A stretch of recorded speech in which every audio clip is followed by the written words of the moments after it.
this game. That's fair. I think I can't sugarcoat it because they play like shit. I can't. Should you? All right, talking about the Giants game on Monday. No, I don't want to. I'm not going to do that.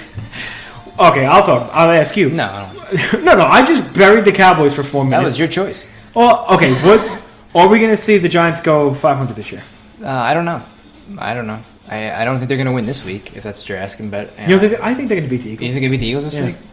I have no faith in Carson Wentz whatsoever, and I feel like Eli's too good of a quarterback, and he's too much of a veteran to let it completely slip away with the talent he's got. It's not his fault though. The man is literally dying in the backfield. Somebody needs to make a play for him. Shannon Sharp said he knew on Skip and Shannon when his quarterback's having a rough day, he knows he has to make a play, and the guys on defense, they have to make a play to change the tide. And I think Eli's going to get it this week. I hope you're right. Maybe like a kickoff return touchdown or something. That would be nice. That would be. But I don't even know. I don't think Janoris Jenkins is going to play again. Really? Which is a problem. And he shut down Des. 4 catches, 41 yards, whatever it was. That's what he does. But I mean, they said he didn't practice for the second straight day this week, today. So What's his issue? He's got 2 issues, like a hand and like an ankle or something. He's got like 2 separate things going on. Oh, that's rough. He tried to warm up on Monday to go, and he couldn't go, so he didn't play. And now they said he hadn't practiced the last 2 days, Wednesday and Thursday. So short week for them, right? Coming off Monday night, they got to go on the road, division game. Doesn't feel good.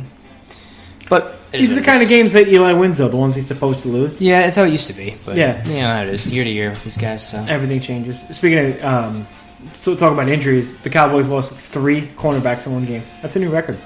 Good news is Orlando Scandrick's coming back this week, at least for us. But we made Trevor Siemian look like Joe Montana. Joe Montana? Yeah. What show was he on? Joe Montana actually played Ian the Shark in Airheads. Okay. What's the matter with you? What is this? This is the remix? What is this? This is NFL primetime. Tremendous. What else surprised you last week? This is so good. This music is so good. I know, that's why this is fantastic. In the background. What else surprised me last week? I'm trying to think. Russell Wilson sucks. Yeah, killing 4 of my fantasy teams. Me too. Really, really killing me. Burying me. So is Marcus Mariota. Burying me in my fantasy league. It's tough. Terrence West. Killing me. I don't know if there's much. I'm trying to think of anything that was a big surprise last week off the top of my head. Kareem Hunt going crazy again. Yeah, that's good. I mean, I have him on one team for my fantasy league, so I mean, I'm glad he's doing well. I don't know. I don't think there's any like huge surprises. I'm trying to look through the games and think about what happened. I mean, the Buccaneers played their first game and they blew out Chicago, Tampa, and then the Dolphins played that game at the Chargers in LA, and they kind of won on a missed field goal at the end. Were there more people at that game or at SmackDown?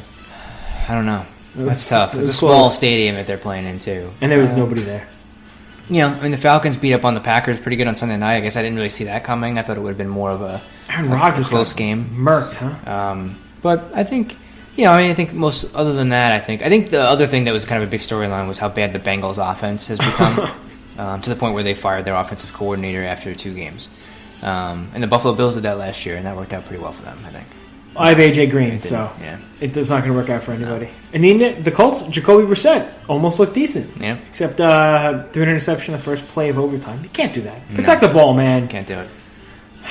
Well, last week, we made our picks last week. Yep. You went 2-1. I was 1-2. So that gets you to 4-2 on the season. I'm 3-3. So nice. Well, that's going to lead us into this week. My friend, what do we got? You're going to go 1-1? What do you want to do? Yeah, we'll go back and forth. All right. My first lock of the... I don't know what's happening. Oh, no. Get it. What are you doing? Oh, wow. It's going to keep going. There's like 15 songs. This is the greatest segment ever. My first lock of the week are the Broncos against the Bills, with the Broncos giving up 3. They can give up 23. They're going to crush the Bills. Von Miller's going to get Tyrod Taylor no less than 2.5 times. All right. I'm down with that. That's pick number 1? Pick number 1. I'll take... You can take him. It's okay. No. I'm going to take Atlanta -3 at Detroit. I don't buy Detroit at all. I know they're 2-0. Not a bad team. I just don't think they're particularly a very good team or a great team. And I think Atlanta has gotten off to... They didn't play that great in Chicago in the first week, but they played really well, I thought, last Sunday against the Packers at home. This game is in Detroit. It's in a dome. I think that's going to help them, not being outdoors and all that type of stuff. Remember, Ryan's going to sling the ball. I'm going to say I'll take the Falcons -3 on the road. Okay. Kansas City over the Chargers in Los Angeles? Yeah. In LA. Kansas City giving up 3. I think Kansas City is a legit team if Alex Smith can just not turn the ball over. You've got a superstar running back in Kareem Hunt. All he's got to do is protect the ball and make good throws to Tyreek Hill because he's on my fantasy team. So I'm taking Kansas City, giving up 3 to the Chargers. I'm going to go a little bit off the grid here, and I don't really feel that great about this pick, but it's a tough game to pick and figure. But I'm going to take the Colts at home, getting 1.5. They were dreadful the first week. But the Browns on the road as a favorite. I'm not sure how I feel about that. Where am I? Yeah, it's a little curious. Brissett, I thought, did better than Tolzien last week. JCB. And they only lost by a few points, I believe, to the Cardinals. It was like overtime. Yeah, it was overtime. So they played them pretty tight at home.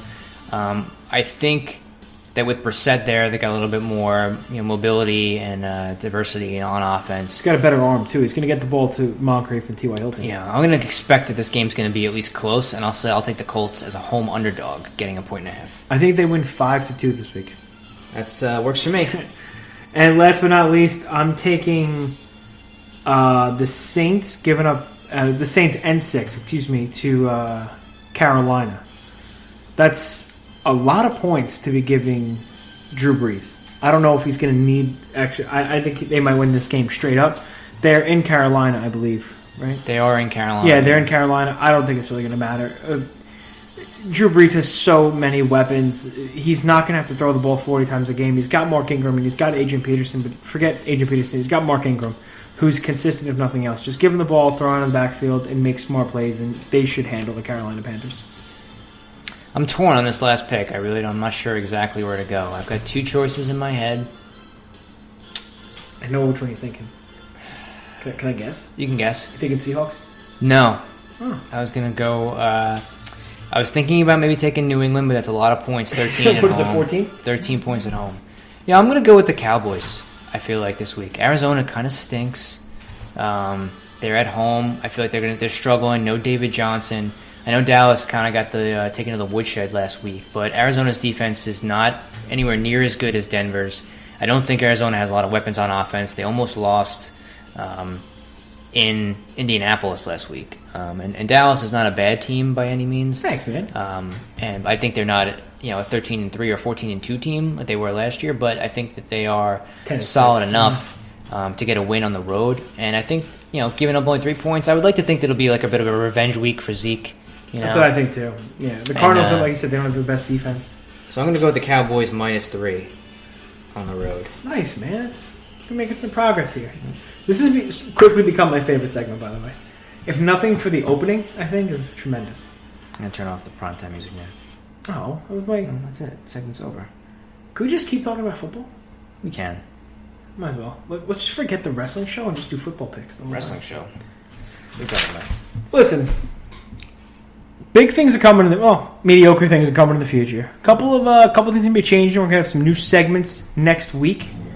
I went and did all that research and forgot one of the segments. Should I just do it now? Yeah, I'm not sure which segment. This Week in History? Yeah, go for it. I'm a huge history buff. I've got pro wrestling magazines from the early 80s. I love history. So we're introducing This Week in Wrestling History. T.W. Hyde Thwith. That's the name of the segment. It's going to go over all right. Thwith. All right. This Week in Wrestling History. September 19th, 1995. Gangsta's Paradise, 95. Mikey Whipwreck and the Public Enemy defeated Too Cold Scorpio, New Jack, and the Sandman in a Gangsta's Paradise cage match, which is impressive in itself. But also on that card, we have the debuting Stone Cold Steve Austin when he cut his infamous promo as Hollywood Hulk Hogan. Also, little known fact on that card was the first ever appearance of Rey Mysterio Jr. and Juventud Guerrera in ECW. It's a big pay-per-view. I'm sorry, big event. It wasn't a pay-per-view back then. So if you're bored, go watch it on the network. Guarantee it's better than whatever's on SmackDown this week. So that's it, man. That's it. Do we have anything else to talk about? Nothing I can think of. I don't know, man. No. This weekend... No Mercies on Sunday. You know what? We're gonna get our No Mercy picks up on Saturday. We'll get a live video quickly, a quick video vlog. Vag. I don't know if we're false advertising now. I don't think there's going to be any vag on the video. No, Vajaj, which is a video vlog. Well, we're going to get something out there with our picks. Yeah, we'll get a pay-per-view. We'll get a video, little video log up on Saturday for our picks, not breaking down. We're going to get a quick picks of No Mercy this weekend. Anything else going on this weekend? Right? Just No Mercy? Well, we previewed Death Before Dishonor last week, and that's happening tomorrow night. So if you want to listen to our show from last week, we went down the card for that. That's Friday night for Ring of Honor, if anyone's interested in that. Not exactly the best card in the world. Not that I want to deter anybody from ordering it. I mean, feel free if you want to drop $35 and watch the show. No, order it, because they need money to sign the people that we talked about, okay? All right. So order the show. Sure. So go back and listen to our Death Before Dishonor prediction show from a week ago. We just like to be up on the current topics. We got it all out there for everybody, so... He is the Stallion. I'm the Enforcer. Yet another week, we are tapping out.